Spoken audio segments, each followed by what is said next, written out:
The auction hall on Station Veridex 7 smelled like rust and desperation. Kang Junho walked through the crowd of aliens, his worn boots clicking against the metal floor. He was shorter than most creatures here. His black hair was messy, and his jacket had more patches than original fabric. But his eyes were sharp, always looking, always calculating. Junho was a salvager. He fixed broken ships and sold them for profit. It was not glamorous work, but it paid the bills, most of the time.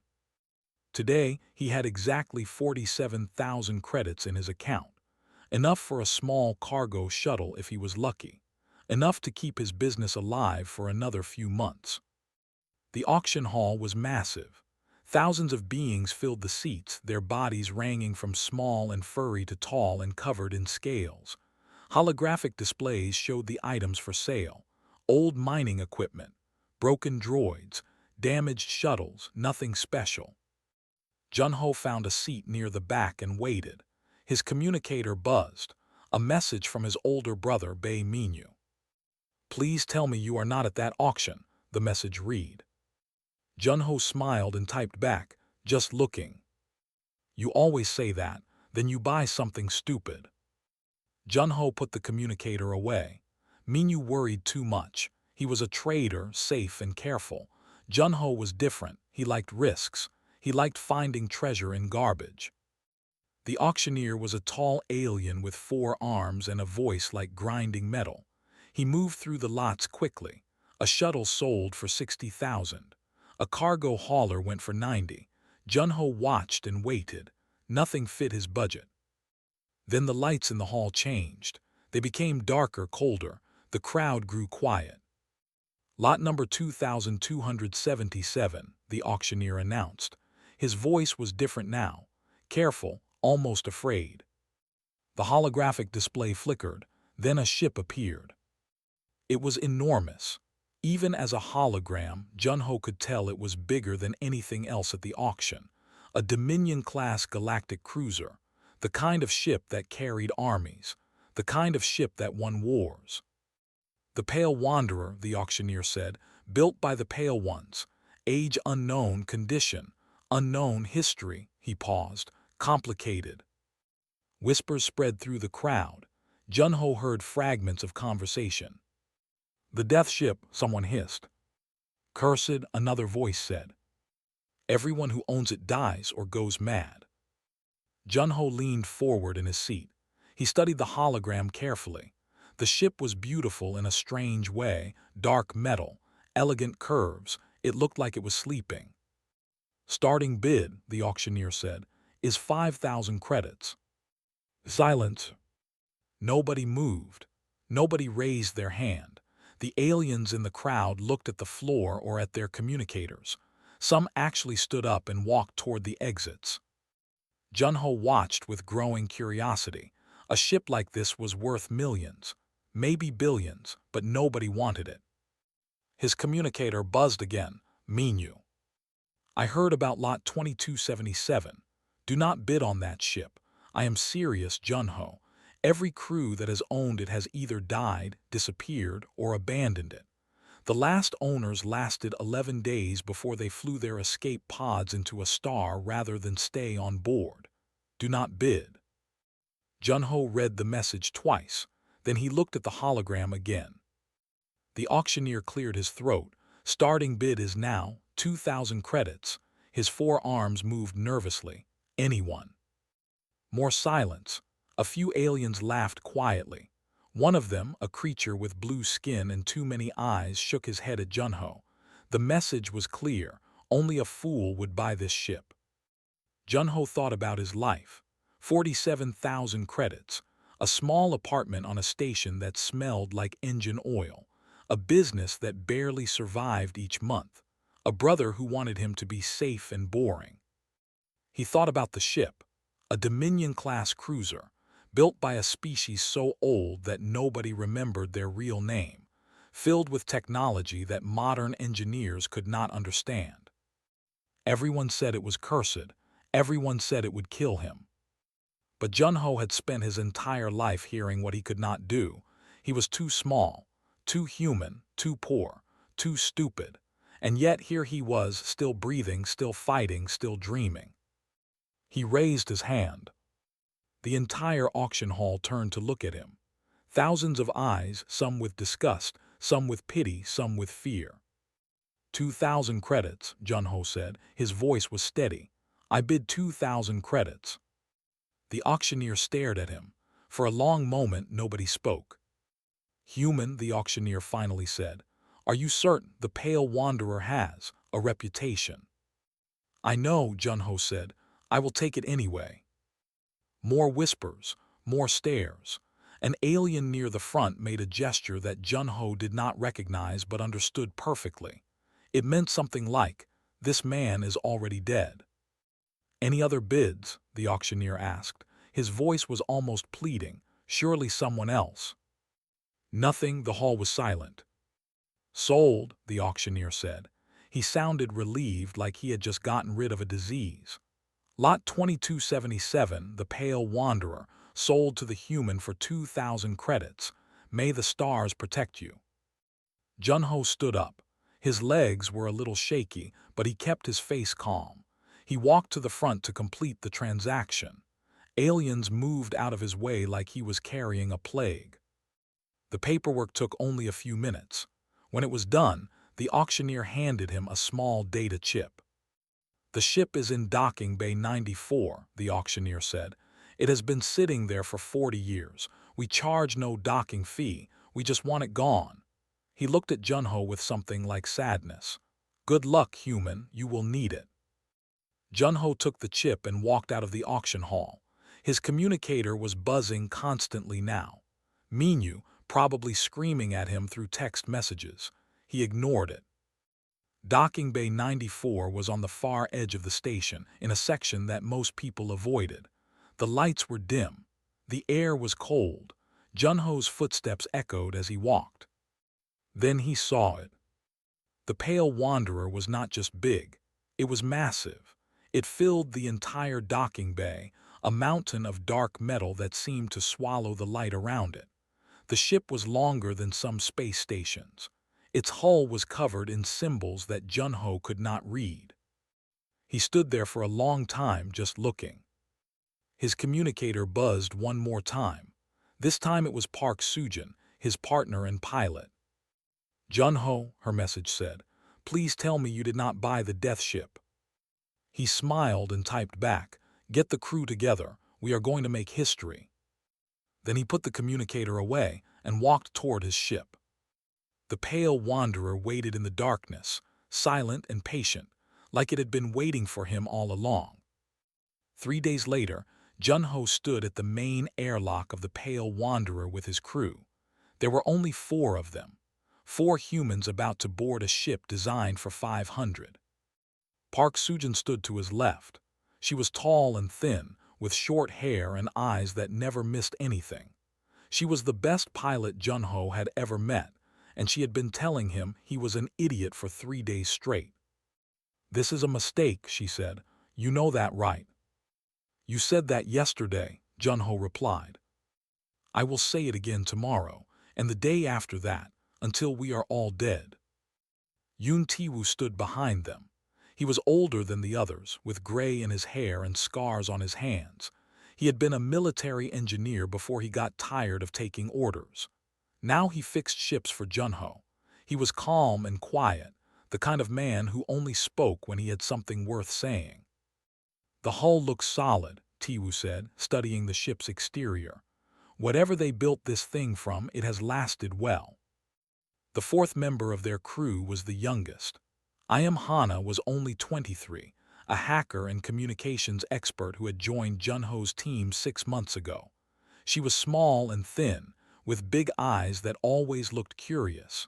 She was already scanning the airlock with her portable computer. I am reading power signatures inside, Hana said. Something is still running in there, something big. Jun-Ho nodded. He had expected that. A ship did not sit for 40 years without some kind of power source keeping it alive. Everyone ready? He asked. Sujin sighed. As ready as we will ever be.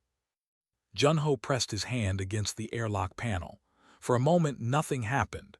Then slowly the door began to open. Old metal groaned.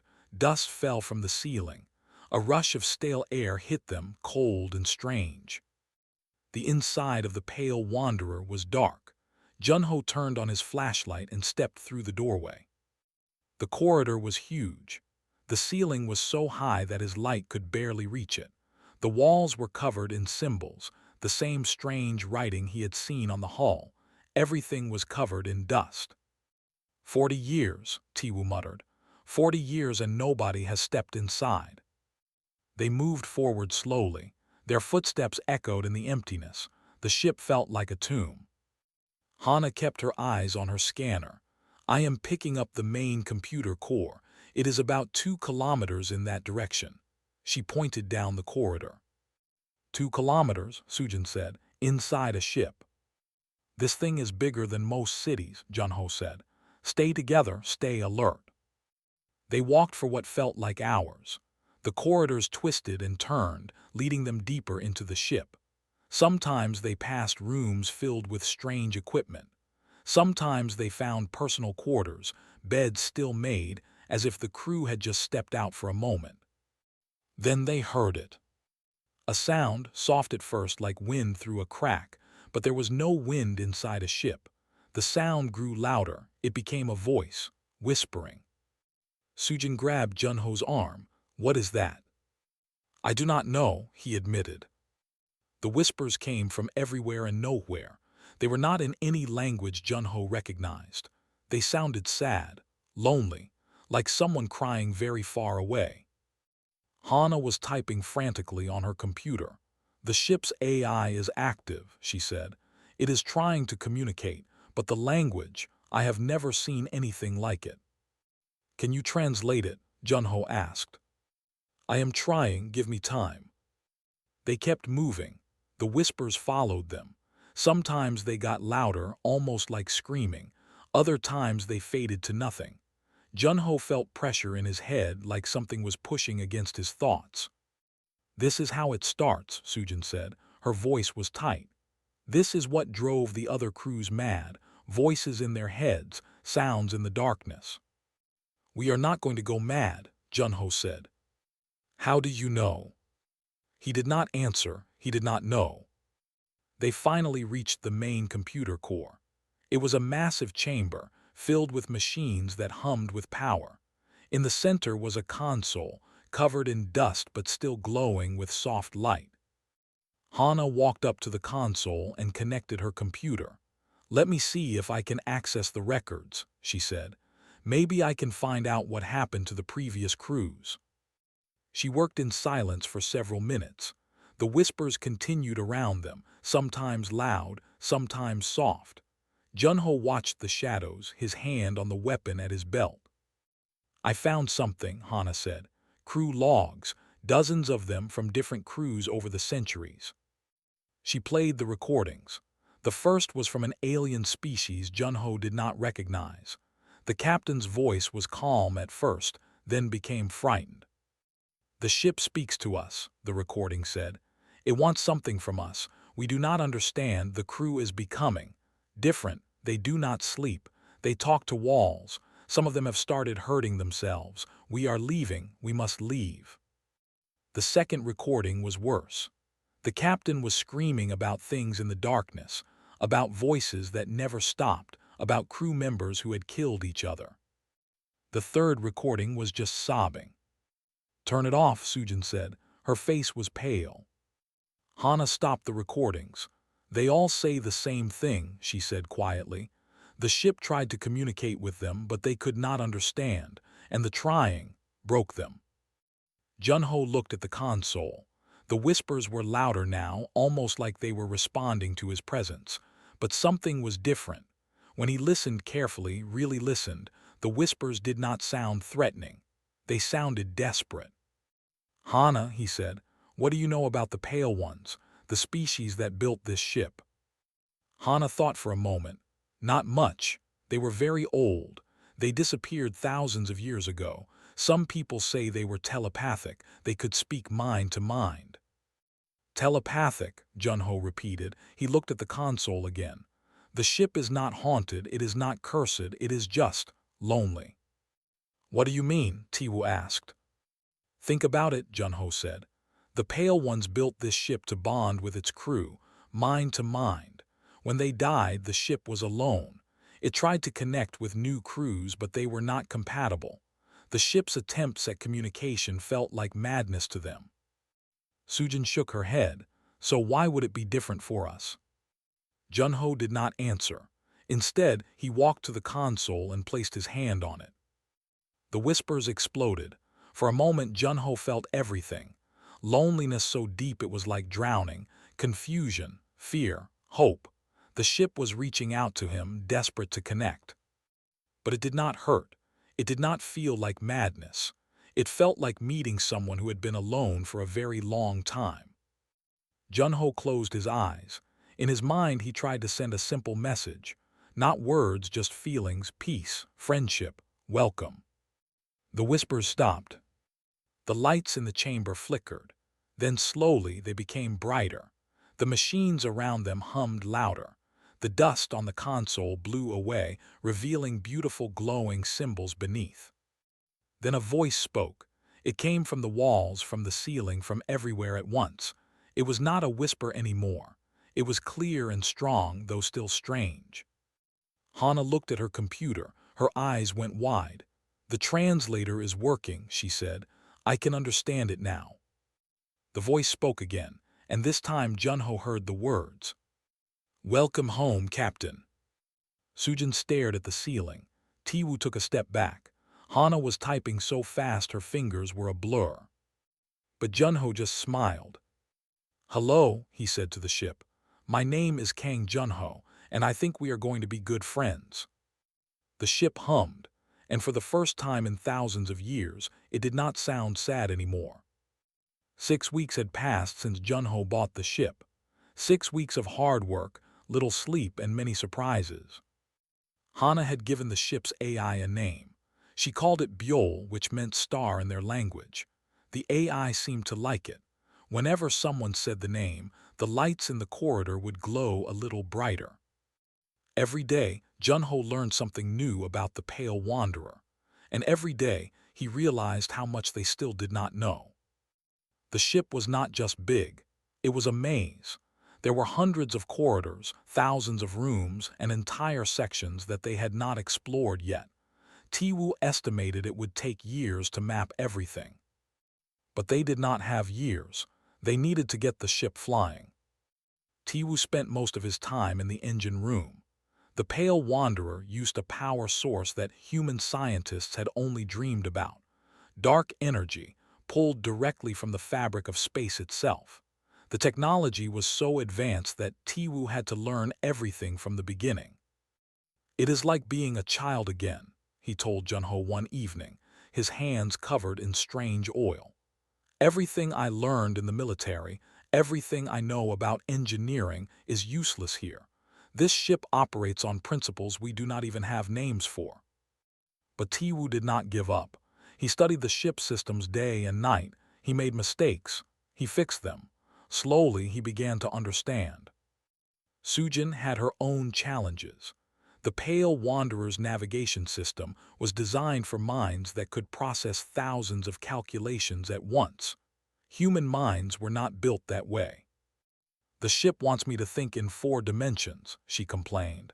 I can barely handle 3. But Byol helped. The AI could not change how the ship was built, but it could translate. It took the complex alien navigation and simplified it into something Sujin could understand. It was not perfect, but it worked. Hana was the happiest of them all. She had access to the ship's database, a library of knowledge from a civilization thousands of years old. History, science, art, philosophy. The Pale Ones had recorded everything about their culture before they disappeared. Do you know why they vanished? Junho asked her one day. Hana shook her head. Byol does not know either. One day they were here. The next day they were gone. Even the ship does not understand what happened to its creators. It was sad, Junho thought. A whole species just gone, and now their last creation floated in space, waiting for someone to care about it again. He would make sure the waiting was worth it. 3 weeks into the restoration, they made a discovery that changed everything. Tiwu was working on a broken power conduit when he found a hidden door. It was behind a wall panel, invisible unless you knew exactly where to look. Byul had not mentioned it. Perhaps the AI had forgotten, or perhaps it had been waiting for the right moment.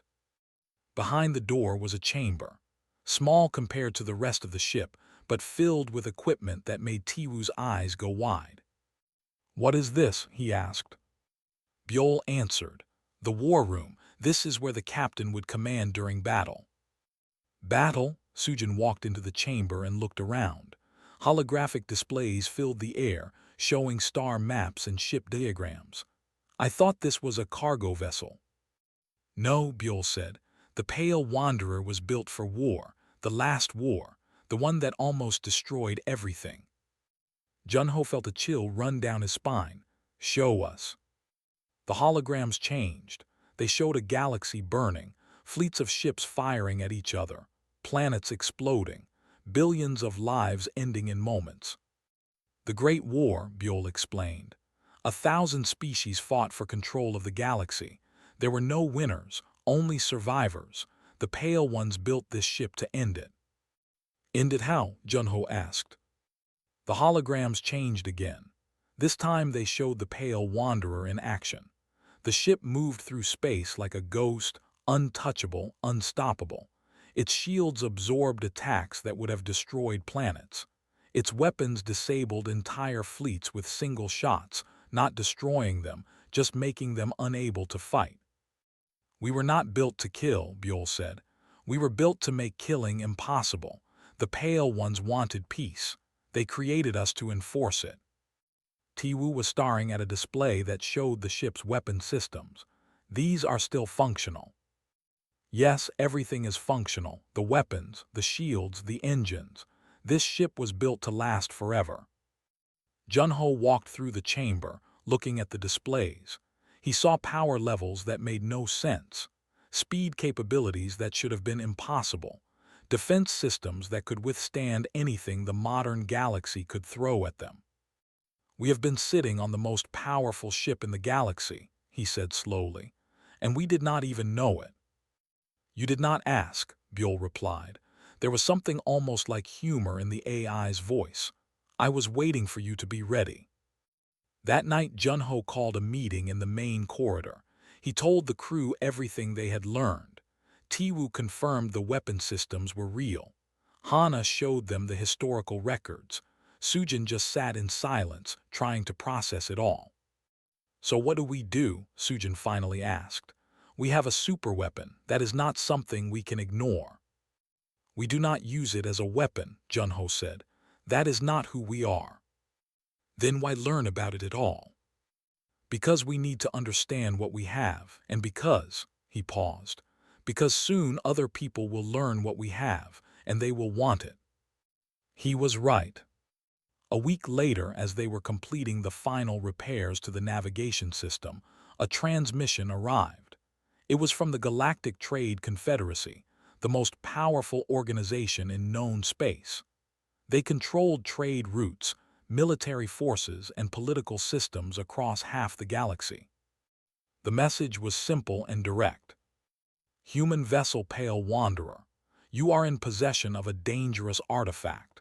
For the safety of all species, you must surrender the ship immediately. Report to Confederacy Station Alpha 3 within 10 standard days. If you do not comply, you will be declared enemies of the Confederacy and treated accordingly." Sujin read the message 3 times. "They know," she said. "Somehow they know what this ship can do." "Of course they know," Junho said. "A ship that sat unsold for 40 years suddenly has power signatures again. People talk, news spreads." "So what do we do? If we ignore them, they will send their fleet. We cannot fight the entire Confederacy."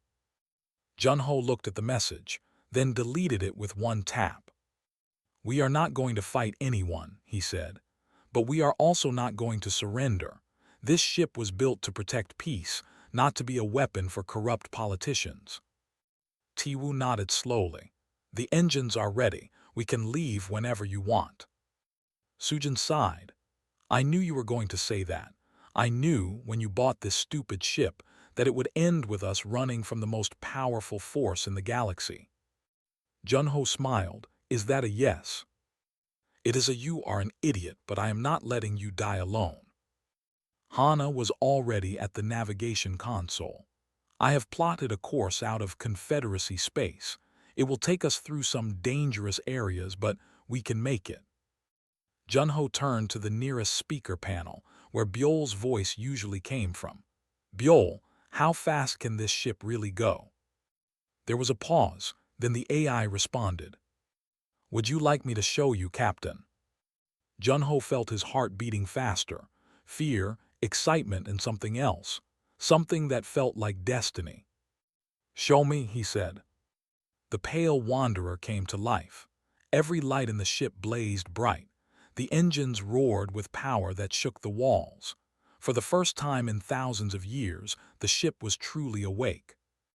And then, in a flash of light that could be seen across 3-star systems, they were gone. The Confederacy did not make empty threats. 3 days after Junho ignored their message, the Iron Armada launched. 100 warships, the most powerful fleet in known space, sent to capture or destroy a single vessel crewed by 4 humans. Admiral Voss led the hunt. He was a massive alien with gray skin, 3 eyes, and a reputation for cruelty. He had crushed rebellions on a dozen worlds.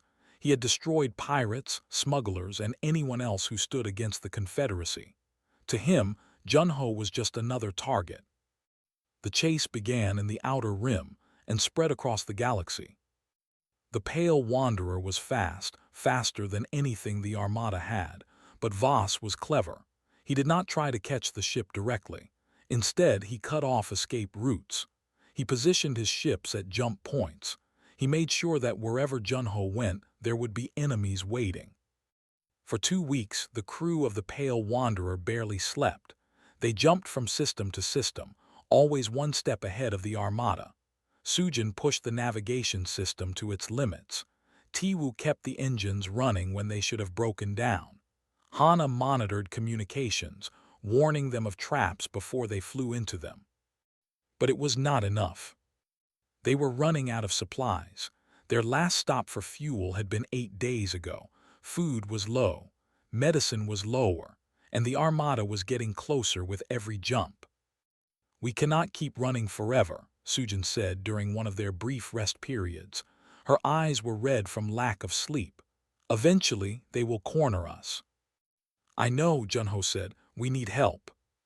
He contacted his brother Minyu through an encrypted channel. It was risky. The Confederacy was monitoring all communications, but Junho had no choice. Minyu answered immediately. His face appeared on the screen, worried and angry at the same time. You idiot, Minyu said. You absolute idiot. The entire galaxy is looking for you. I know I need supplies. Food, fuel, medicine. Can you help? Minyu was silent for a long moment. Then he sighed. I have contacts in the black market, smugglers who do not love the Confederacy. I can arrange a delivery, but it will be dangerous. Everything is dangerous right now. Minyu sent coordinates for a meeting point in an asteroid field. It was far from the main trade routes, hidden from sensors. The perfect place for an exchange. Or the perfect place for a trap. They arrived at the asteroid field 2 days later. A small cargo ship was waiting, loaded with supplies. Junho scanned it carefully, looking for any sign of betrayal. The exchange went smoothly. The smugglers did not ask questions. They took their payment and left. For a moment, Junho let himself relax. Then the Armada appeared.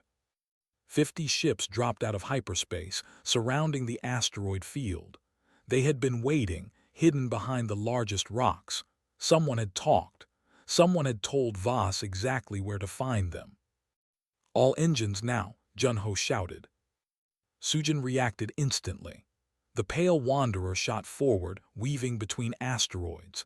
Enemy fire exploded around them, turning rocks into dust. But there were too many ships. They could not dodge forever. "Shields at maximum," Tiwu yelled from the engine room. The first hits came hard. The pale wanderer shook. Alarms screamed. But the shields held. The ancient technology absorbed attacks that would have destroyed any modern ship. Junho watched the battle unfold on the tactical display. Enemy ships surrounded them on all sides. Escape routes were blocked. They were trapped.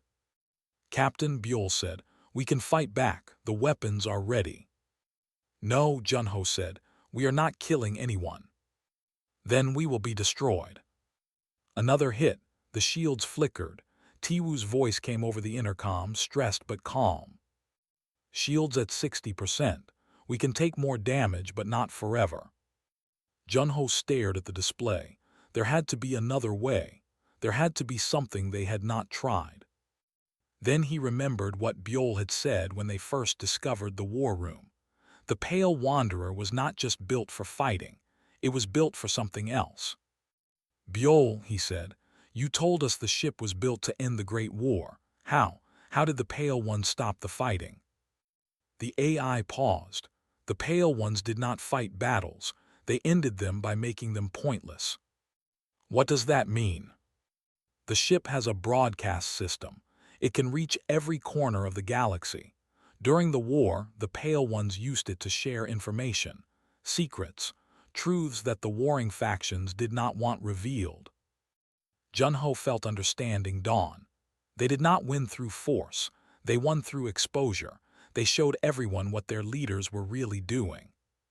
"Yes, Captain." Hana looked up from her console. "The Confederacy has secrets, lots of them. I have found evidence of corruption, illegal weapons sales, exploitation of outer rim colonies, things that would destroy their reputation if people knew." Junho made his decision. "Hana, prepare a broadcast. Everything you have found. Every secret, every lie, every crime. We are going to show the entire galaxy what the Confederacy really is." "That will take time. The Armada will destroy us before I finish." "Then we buy time." Junho turned to the display. "Sujin, find us the deepest part of this asteroid field. Tiwu, put everything into the shields. We hold them off while Hana works." The next hour was the worst of Junho's life. The Pale Wanderer flew through the asteroid field, dodging rocks and enemy fire. Shields dropped to 50%, then 40, then 30. Tiwu reported damage to secondary systems. A fire broke out in a corridor. Sujin steered with bleeding hands, her injuries from a fall ignored. Admiral Voss broadcast taunts over open channels. "Surrender, humans. Your ship will make a fine addition to the Confederacy fleet. I might even let you live." Junho did not respond. Then finally, Hana's voice came over the intercom. "Ready, the broadcast is ready." "Send it," Junho said. "Send it to everyone." Hana pressed a button. The Pale Wanderer's broadcast system activated for the first time in millennia. A signal went out, spreading at the speed of light, reaching every communication device in the galaxy. The signal contained everything: Confederacy leaders accepting bribes, secret prisons in the outer rim, illegal weapons sold to terrorists, planets exploited until they died, the full, ugly truth of what the Confederacy really was. Within minutes, the reaction started. Some of the Armada ships stopped firing. Captains who had families in the outer rim, families who had suffered under Confederacy rule, officers who had followed orders but never liked them. One ship broke formation, then another, then a dozen. Admiral Voss screamed orders, but his authority was crumbling. The broadcast had not just exposed the Confederacy. It had exposed him, his war crimes, his brutality, his personal corruption. Half the Armada was in chaos. Ships argued with each other. Some retreated. Others turned their weapons toward Voss's flagship, demanding his arrest. Junho opened a channel to the admiral. "You wanted this ship because you feared what it could do," he said. You were right to be afraid, but not for the reasons you thought. Voss stared at him through the screen. His gray face was twisted with rage, but behind the rage Junho saw something else. Fear. This is not over, human, Voss hissed. The Confederacy will hunt you forever. Maybe, Junho said, but the Confederacy is not what it was an hour ago, and tomorrow it will be even less. He cut the transmission. The remaining loyal Armada ships tried to regroup, but it was too late. The Pale Wanderer slipped through the chaos and jumped to hyperspace. Behind them, the Iron Armada fell apart. Some ships surrendered to the ones that had turned against Voss. Others fled to distant systems. Admiral Voss was arrested by his own officers, dragged from his command chair in chains. In the quiet of hyperspace, Junho finally let himself breathe. Sujin leaned back in her chair, exhausted. Did we just start a revolution? I think we did, Junho said. That was not the plan. I know, he smiled, tired but alive, but it worked. Buell's voice filled the ship, warm and proud. The Pale Ones would be pleased, Captain. You have used this ship exactly as they intended. Junho nodded. He looked at his crew, these humans who had followed him into the impossible. They were bruised, tired, and running on nothing but determination. But they had survived, and they had changed the galaxy. What now? Tiwu asked. Junho thought about it. The Confederacy was not destroyed, just weakened. There would be more enemies, more challenges, more impossible situations. But there would also be more chances to help, more people to save, more wrongs to expose. Now, he said, we see what else this ship can do. 1 year had passed since the broadcast that changed the galaxy. The Confederacy did not collapse overnight. Organizations that powerful never did, but it crumbled piece by piece, day by day. The secrets Junho had revealed spread like fire. Protests erupted on 100 worlds. Leaders who had been untouchable were dragged from their offices. Laws that had oppressed billions were struck down. The Outer Rim colonies, once ignored and exploited, gained independence. They formed their own alliance, small at first but growing stronger every month. People who had never had a voice suddenly found they could speak. Junho watched it all happen from the bridge of the Pale Wanderer. He had never wanted to be a revolutionary. He had just wanted a ship. But life rarely cared what you wanted. The Pale Wanderer was famous now. Some called it the Liberation Ship. Others called it the Star, borrowing the name Hana had given to its AI. Stories spread across the galaxy about the human who had bought a cursed ship and used it to bring down an empire. Most of the stories were wrong, of course. They made Junho sound like a hero, like he had planned everything from the beginning. The truth was messier. Luck, stubbornness, and good friends had kept him alive. Nothing more, nothing less. But the attention brought opportunities. People started contacting them. Refugees who needed safe passage, colonies that needed supplies, scientists who wanted to study the ship, leaders who wanted to meet the humans who had changed history. Junho said no to most of them. He was not a politician. He was not a symbol. He was a salvager who happened to own a very old ship. But he could not say no to everyone. The Pale Wanderer became something new. Not a warship, not a museum piece, but a sanctuary. A place where people who had nowhere else to go could find safety. Sujin trained pilots, teaching young men and women from across the galaxy how to fly. She was strict but fair, and her students adored her. Some of them went on to fly cargo ships. Others joined the new Outer Rim Alliance fleet. A few stayed on the Pale Wanderer, becoming part of a crew that grew larger every month. Tiwu built an engineering school inside the ship. He shared what he had learned about Pale One technology, carefully, slowly, making sure students understood the responsibility that came with such knowledge. His scars had faded, but the ones on his hands were still visible, reminders of the price he had paid to keep the ship running during their darkest days. Hana created a communication network that connected isolated colonies across the galaxy. Before, these communities had been alone, vulnerable to anyone who wanted to exploit them. Now they could talk to each other. They could share resources. They could warn each other of danger. It was a small thing, but small things added up. Bjol the AI finally had what it had wanted for thousands of years. A family, a purpose, a reason to exist. The ship no longer whispered in the darkness. It hummed with life, with voices, with the sounds of people working and laughing and living. The corridors that had once felt like a tomb now felt like home. Junho stood on the observation deck one evening, watching a nebula swirl with newborn stars. The colors were incredible, purple and gold and deep blue, stretching across space like a painting made by gods. He heard footsteps behind him and turned. It was Minyu, his brother, visiting the ship for the first time. Minyu looked older than Junho remembered. His hair was gray at the temples and there were new lines on his face. Running supplies to the Pale Wanderer during the chase had cost him. The Confederacy had investigated him, frozen his accounts, questioned him for weeks. He had lost his business, his reputation, his comfortable life. But he had never stopped helping. "So this is it," Minyu said, looking around the observation deck. "The famous death ship."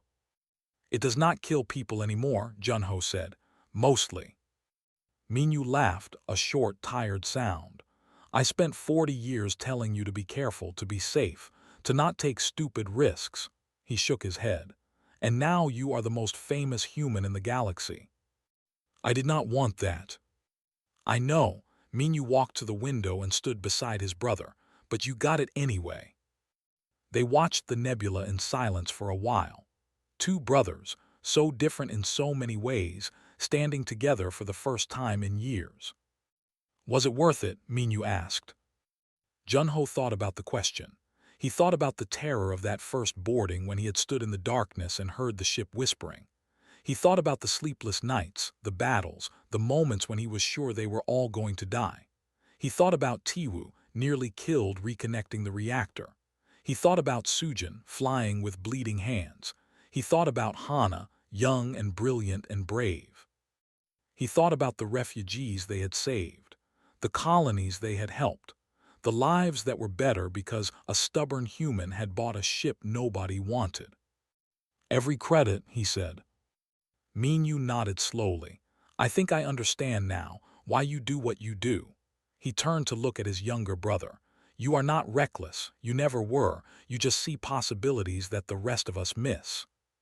Before Junho could respond, Bjol's voice filled the deck. "Captain, we are receiving a distress signal from an uncharted system. A colony ship is stranded. 3,000 passengers, including many children. Their life support is failing." Junho did not hesitate. He never did. "How long until we can reach them?" 6 hours at maximum speed." Sujin's voice came over the intercom. "Already plotting the course, Captain. Engines are ready." Tiwu added, "Engineering standing by. We will be ready for whatever they need." "Hana, I am contacting the colony ship now, letting them know help is coming." Junho smiled. His crew, his family, already moving before he gave the order. They knew him too well. He turned to Minyu. "Sorry, we have to cut this visit short." Minyu shook his head, but he was smiling. "Go, save some lives, that is what you do." Junho walked toward the bridge. The ship hummed around him, alive and eager. Bjol spoke again, softer this time, meant only for him. "Captain, it has been an honor to serve with you this past year." "The honor is mine, Bjol. You waited a long time for a crew." "I would wait again. For the right people, any wait is worth it." Junho reached the bridge and took his seat. Sujin was at the navigation console. The stars stretched before them, infinite and full of possibility. "Course laid in," she said. "Ready when you are." Junho looked at the view screen. Out there somewhere, 3,000 people were afraid. They were running out of air. They had sent a distress call into the void, hoping someone would answer. Someone had. "Let us go save some lives," Junho said. The pale wanderer leaped forward, a streak of light cutting through the darkness. Behind them, the nebula continued to swirl, new stars being born in clouds of gas and dust. The galaxy was still dangerous. There were still enemies. There were still people who wanted the ship destroyed, who hated what Junho and his crew represented. But there were also people who needed help, people who were lost, alone, afraid. And as long as those people existed, the pale wanderer would fly. Minyu stood alone on the observation deck, watching the stars blur as the ship entered hyperspace. He thought about his brother, the foolish, brilliant man who had bought a cursed ship and changed the universe. Some things were worth every risk. The ship flew on, carrying its crew toward the next adventure. A ship that nobody had wanted, crewed by humans the galaxy had underestimated, chasing the next chance to make a difference. In the infinite darkness of space, a light moved with purpose. And somewhere in the heart of the ship, an ancient AI hummed a song it had learned from its new family. A human song, simple and hopeful. The pale wanderer was home at last.